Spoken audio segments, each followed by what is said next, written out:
The lore of the Elder Scrolls series is often vague and unclear, thriving on unreliable narration, sometimes deliberately, and sometimes due to a phenomenon known as Bethesda writing.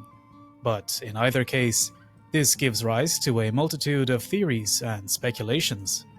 Today, let's have a look at some of the most prominent ones and rate them on a scale from likely to possible and finally completely schizophrenic. Be sure to leave your thoughts down in the comments, and I might do a second part ranking your theories. That being said, and without further ado, let's get right into it.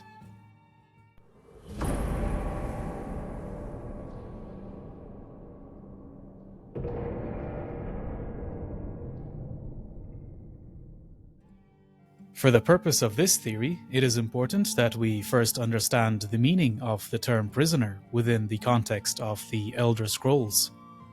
This, shall we say, title has two meanings.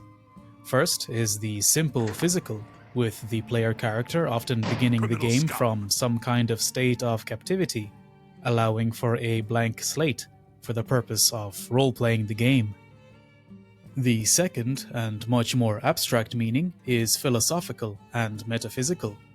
The prisoner is an individual aware of the fact that the entire Elder Scrolls universe is in reality a dream of a sleeping god, yet is still bound, or imprisoned, by its laws. Despite being limited by the constraints of this dreamt-up universe, the prisoner, being essentially a lucid dreamer within the divine slumber, is able to go against fate itself and bring about world-changing events. In simple terms, the metaphysical prisoner is a representation of the player and their free will to act within the game as they see fit. It is often speculated that a prisoner is the sleeping god's attempt to stabilize its dream, as one tends to show up at times of great distress, such as the Oblivion Crisis.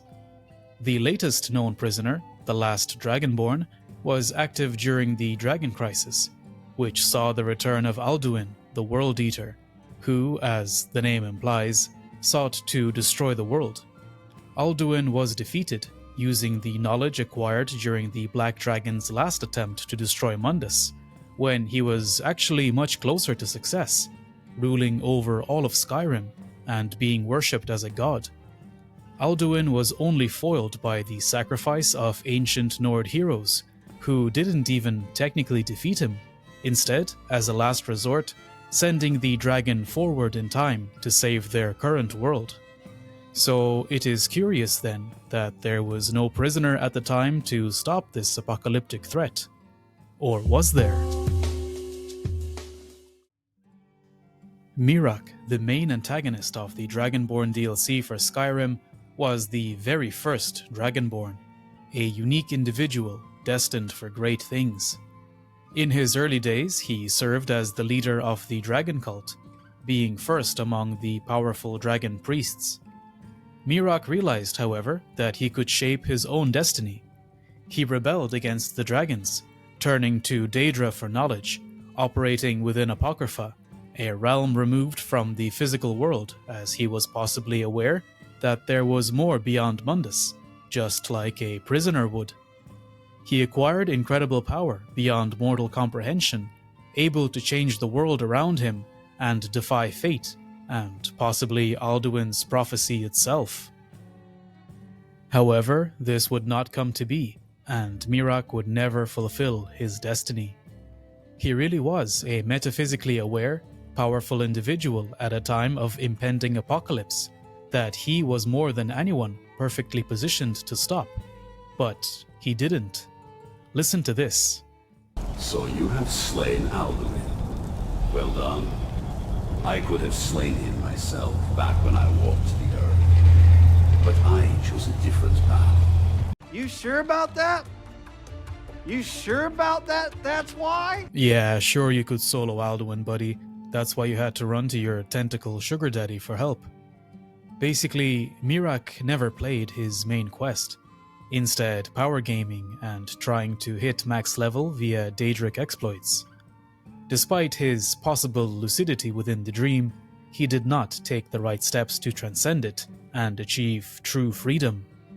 He understood the metaphysical prison, sure, but in his attempt to escape and become a true capital P prisoner, he traded one master for another, leaving the dragons only to be in the captivity of the Daedric prince Hermaeus Mora. Miraak remained a prisoner physically, of Mora, of the dream, finally of his own ambition, failing to transcend into the metaphysical prisoner unbound, defined by player characters. I place this theory in the possible tier, as despite it being quite heavy on the more abstract lore, it does make a lot of sense. Miraak, the first Dragonborn, was the Dreaming God's first attempt to stop Alduin. His origin, unique abilities, and the timing of it all make too much sense for this. However, blinded by ambition, Miraak was unable to fulfill his purpose. And where the first Dragonborn failed, the last would succeed, not only in stopping Alduin, but breaking free from the dream, being completely lucid as the avatar of the player character. Buddy, you think you look strong? You're just a cheap fucking knockoff. Oh, no. I'm the upgrade.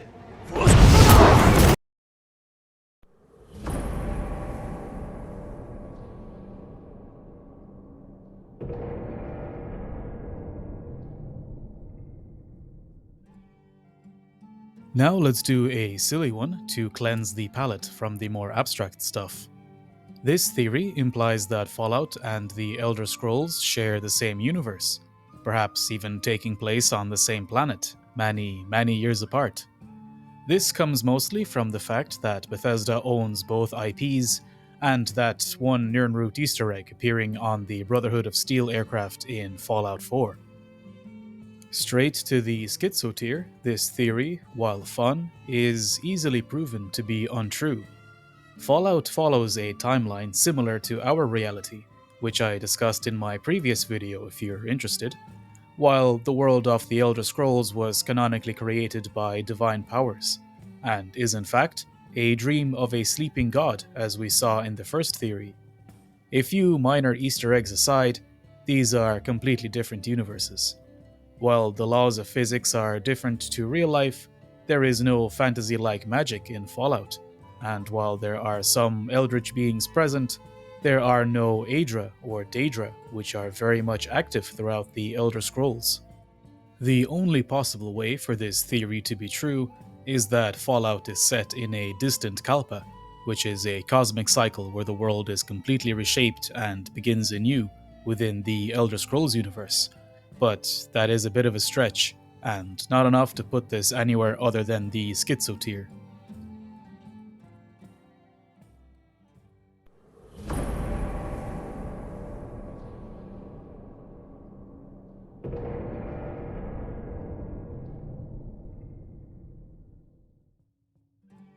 Personally, I quite like this theory.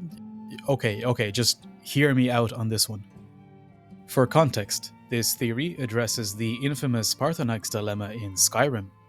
Delphine, one of the last surviving members of the Blades, the bodyguards of the Cyrodiilic Emperors, and originally an order of dragon hunters, implores you, the player, to kill Paarthurnax. Paarthurnax, the dragon that was instrumental in defeating Alduin, the main villain of the game. Not only that, but it was actually Paarthurnax who taught mortals the power of the voice in the first place, allowing them to rise up against the dragons in ancient times, hence playing a critical role in saving the world not once, but twice. That is my best friend. That's a man that I love. I love him like he's my brother. You think that's the kind of man I am? That's right. Delphine, however, points out that during the times of the dragon cult, Paarthurnax was actually Alduin's right-hand man, or right-hand dragon in this case, I suppose. A renowned war criminal, Paarthurnax committed multiple atrocities during this time, and Delphine reasons that this can neither be overlooked nor forgiven, as it is the very nature of dragons to dominate, and therefore Paarthurnax must not be allowed to live. He was the best guy around. What about the people he murdered? What murder? The problem is that Delphine's argument is presented incredibly poorly, driven by paranoia and arrogance rather than reason. The Blades are an organization meant to serve the Dragonborn, not command them. He needs to die. He deserves to die. And it falls to you to kill him. Shut your fucking mouth! He deserves... Shut the fuck up, you cunt! He was the right... Shut it! Delphine, being the Grandmaster by process of systematic elimination of the Blades by the Thalmor, is abrasive and paranoid, and the Blades themselves as a group do not provide any effective help to the main character, other than pointing them towards the Greybeards, something you were going to do anyway. The problem is further exacerbated by Paarthurnax himself, agreeing that it is wise not to trust him, and then proceeding to drop one of the hardest lines in gaming history. What is better, to be born good, or to overcome your evil nature through great effort? It is no wonder then that the vast majority of Skyrim players did not side with Delphine and consume the soul of the wise mentor figure that helped save the world twice over. The evidence of his war crimes is never presented, and his atonement and desire to overcome his violent nature, his self-exile for millennia, and undeniable MVP status in solving the Dragon Crisis strongly influence the player in siding with Paarthurnax. The Blades simply do not make a compelling enough argument, nor do they possess the charisma or influence over the Dragonborn to sway the decision in their favor. This is where the theory comes in and asks the age-old question: what if Bethesda's writing was better? Let's set emotions aside and review a case for Delphine being right. For this, first we must go back to the very beginning. So Paarthurnax, his name in the language of the dragons meaning ambition, overlord, cruelty, not very subtle, was the right hand of Alduin in ages past, and responsible for much pain and suffering. It is important to acknowledge that Alduin's endgame was not taking over the world, but rather destroying it, as his title of World Eater implies. The gods themselves seemed to be against this idea, with the first Dragonborn Miraak possibly being created by the god of time Akatosh to fight against Alduin, as per the first theory. And with that not working out, it was the goddess Kain that instructed Paarthurnax to teach the Thu'um, or the power of the voice, to the mortals, such that they could resist the dragons. There is a very compelling argument to be made here that Paarthurnax's betrayal of Alduin was not out of pity for the mortals, that he himself was genociding on a daily basis, but rather out of self-preservation, not wanting to go down with the world that his older brother was intent on ending. His aid to the ancient Nords can be viewed as nothing more than self-interest to survive, and a PR stunt to avoid the persecution that his own kin, the dragons, faced after the war. And so Paarthurnax retreated to the top of the throat of the world in self-exile, or, more in line with this theory, to avoid paying for his crimes. It is there that he awaited the return of his brother, for he knew that Alduin was not slain, but merely delayed. And sure enough, millennia later, the Fourth Era saw the return of the World Eater, and Paarthurnax would aid the last Dragonborn in stopping Alduin once and for all, teaching the hero the Dragonrend shout, a power that allowed to weaken and slay a dragon, a power that Paarthurnax, in all his supposedly altruistic desire to help the mortals, kept to himself, and gaslit the pacifist Greybeards, his disciples, to abhor it as heresy against their way of the voice. Oh, well, isn't that convenient? Moreover, the Greybeards, essentially being a new generation of dragon priests, hold total monopoly over the Thu'um, the most effective power against the dragons, and its use fell out of favor over the ages as a tool of war, with only the Dragonborn being uniquely able to use it outside of the Greybeard's jurisdiction. Keep all this in mind as we move on to the second part of this theory. When Alduin is defeated, the Dragonborn may return to the throat of the world and speak with Paarthurnax, who has this to say. Run. I feel younger than I have in many an age. They are now scattered across Kizal. Without Alduin's lordship, they may yet bow to the Vasen, brightness of my Thu'um.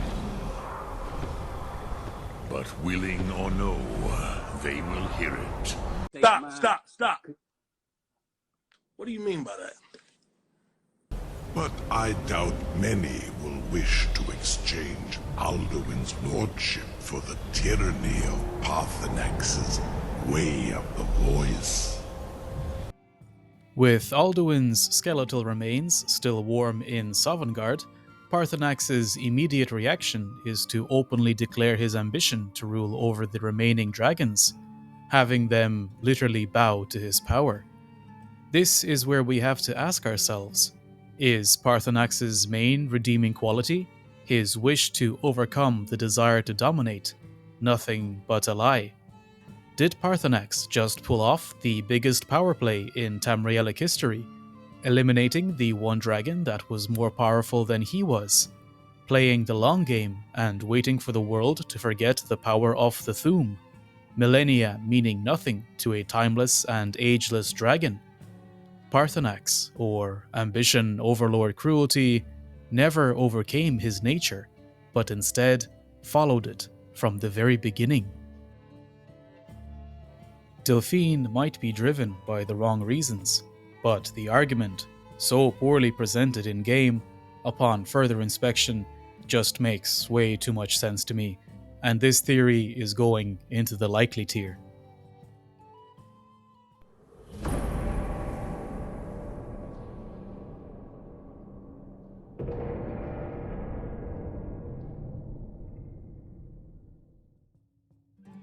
Once a proud and powerful race, and the original inhabitants of Skyrim, the Snow Elves, or the Falmer, were first obliterated by the invading Nords from Atmora, and then later enslaved by the Dwemer, whom they sought refuge with.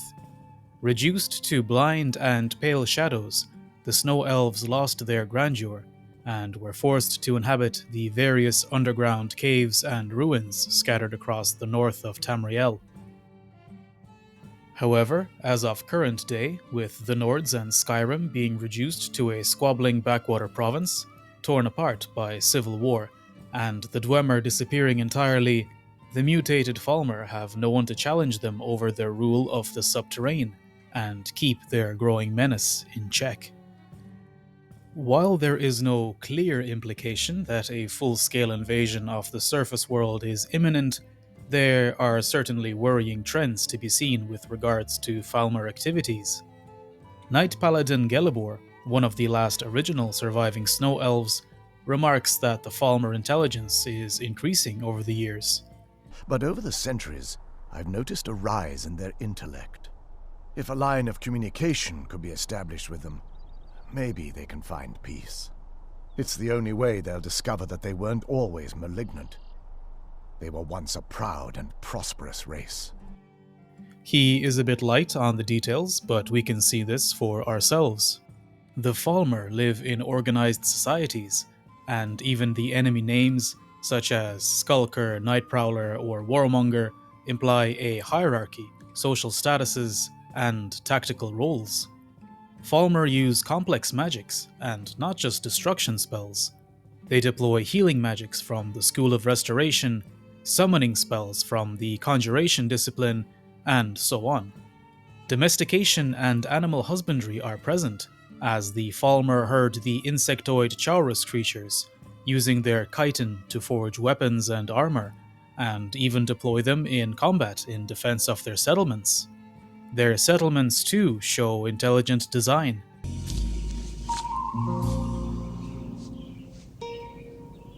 What the fuck is this piece of shit? Choke points and ambush zones are present, and the use of traps and alarms is widespread. The Falmer hate the surface dwellers with a burning passion, a completely valid crash-out given their history. In ages past, nothing more than a rumor, Falmer above-ground raids occur with increasing frequency, with travelers and caravans being attacked, especially at night, using advanced strategies and ambush tactics. So does this continuous uptick in Falmer activity suggest something big is on the way? Perhaps some Falmer Great Khan rising and uniting the scattered clans and leading an invasion of the surface world? Something like a Night of Tears 2 Electric Boogaloo, a sequel to when the original Snow Elves sacked Sarthal, giving Nords generational PTSD. I think that some kind of conflict is certainly possible, but a full-scale invasion is unlikely. Again, unless there is a strong unifying force, which we have not seen, the Falmer would struggle to organize sufficiently to defeat the much more developed surface races. The challenges of fighting in a very different environment too are considerable. The Falmer's blindness does not seem to be a hindrance whatsoever while underground, their other senses being so acute that they can successfully use a bow and arrow without actually being able to see. Above ground, however, they would be much less able to rely on echolocation and lose a lot of their advantages while in the subterrane. As cool as it would be to see bloodthirsty hordes burst from the underground, like the Blight in Dragon Age, I think that the most the Falmer could achieve is maybe tunneling under and sacking a city or two. In that case, Markarth is absolutely cooked and would be a prime target, built atop the Dwemer ruins of Nichuan Zel, which is deeply connected to Falmer territory. Therefore, in the grand scheme of things, the Falmer are unlikely to prove to be an apocalyptic level threat, and the theory of them invading the surface goes into the possible tier.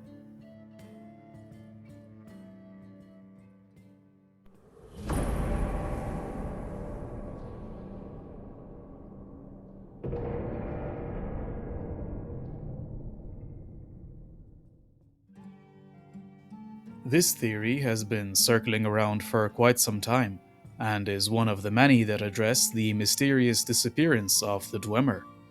According to the theory, instead of transcending to another plane of existence, or being absorbed into the Nimidium, the Dwemer, or at least some of them, became the Orsimer.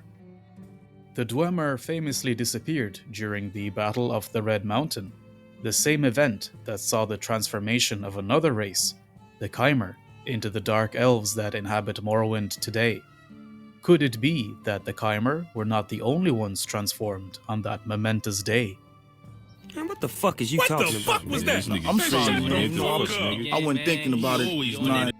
Let's begin by first looking at the figure known as Dumak Dwarf King, the leader of the Dwemer at the time. In several texts, Vivek's sermons among them, particularly noteworthy as Vivek was personally acquainted with Dumak. The Dwemer King is referred to as Dumak Dwarf Orc, or even Dumalakath, the name bearing an uncanny resemblance to the Daedric patron of the Orcs, Malakath. Perhaps the comparison to the Orcs, who the other races of Tamriel often view as little more than beasts, was nothing more than mockery and propaganda, same as the reference to Malakath, him being the god of lies and deception, all to portray Dumak in a negative light. The same Malakath, by the way, whose artifact is the dwarven forged warhammer Volendrung, adding an additional layer of, dare I say, credibility to the connection between Orsimer and Dwemer. The very same Malakath, who himself was transformed by Boethia into an orc deity from his original form of Trinimac, which does sound a bit like Dumak, doesn't it? Finally, and before you tell me to take my meds, let's examine the way by which the Dwemer disappeared. Their wonder weapon, the walking nuke, the brass golem Nimidium. This machine god outlived its creators and was used several times in the future, one of them famously being by Tiber Septim to conquer all of Tamriel. Such was the power of this machine that it defied reality, causing so-called dragon breaks to occur, essentially being rifts in time, where several realities collide and become one. For example, in Daggerfall, both the region and the second entry into the game series, the Golem's activation resulted in an event known as the Warp in the West, which completely rewrote the geopolitics of the region, affecting the culture, loyalties, and yes, history of the people in the Iliac Bay area. Therefore, could the very first activation of the Numidium during the Battle of the Red Mountain, or rather the activation of its battery, the Heart of Lorkhan, cause history to be rewritten also, the Dwemer and the Orsimer to merge into one, and with Dumak himself ascending to become the Daedra Dumalakath, such that the dwarves were never orcs, yet the Dwemer were always Orsimer? Perhaps that is the reason why the Orsimer, or the pariah folk as the term translates from Elvish, never truly could find their place on Tamriel, as their entire existence is an accident in a world predetermined by prophecies and destiny. Hence why the Orsimer, instinctively drawn to the mountains, much like their Dwemer former selves, are shunned by all the other races. Yet they persist, echoes of their past, or parallel dwarven alter egos, reflecting in their skill as the greatest craftsmen in all of Tamriel. Not gonna lie, low-key I was kinda getting fired up as I was writing the explanation for the supporting evidence, but this theory is exactly the reason why the highly unlikely tier is labeled as schizo. Let's examine why it is objectively impossible for this theory to be true, unless of course you use Dragon Break shenanigans as an excuse for everything. Well, that's just lazy writing. The meta explanation is that both the Dwemer and the Orcs have canonical and very different origin stories, the former separating from the original Aldmer elves millennia ago, and the latter being the cursed followers of Trinimac, who was consumed and corrupted by the Daedra Boethia at some point in the Merithic era. This distinction also highlights another key difference. The Orsimer, both pre- and post-transformation, were the devoted followers of a god, while the Dwemer were famously atheistic. These dates place the time of Orcish origin centuries before the Dwemer disappearance during the Battle of the Red Mountain, which took place in the First Era. A battle, by the way, that involved the participation of the Orcs as a separate entity from the Dwemer, as allies of the Nordic king Wulfharth. This is the biggest piece of evidence that the Orcs and the Dwarves existed simultaneously. Also, if the Dwemer were indeed transformed into the Orcs, it does not explain the dwarven ruins, such as Bam's Amshend containing piles of ash among scattered pieces of weapons and armor, implying that the Dwemer were not transformed, but were vaporized, physically at least. And then the final proverbial nail in the coffin is the fact that not all the Dwemer vanished. There is but one survivor, Yagrum Bagarn, the last of his kind, who was in a different dimension when the dwarves disappeared, and hence was not affected by whatever caused the disappearance.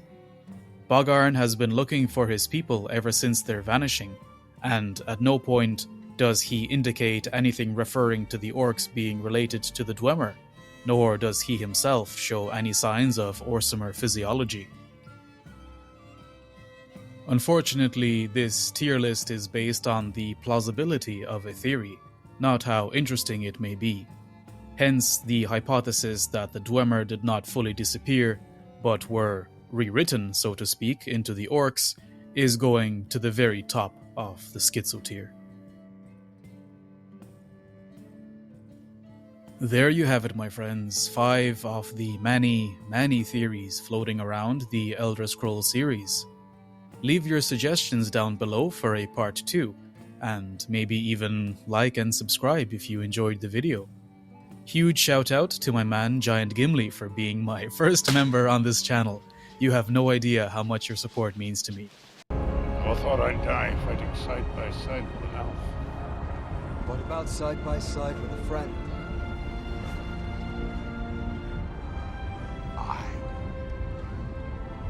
I could do that.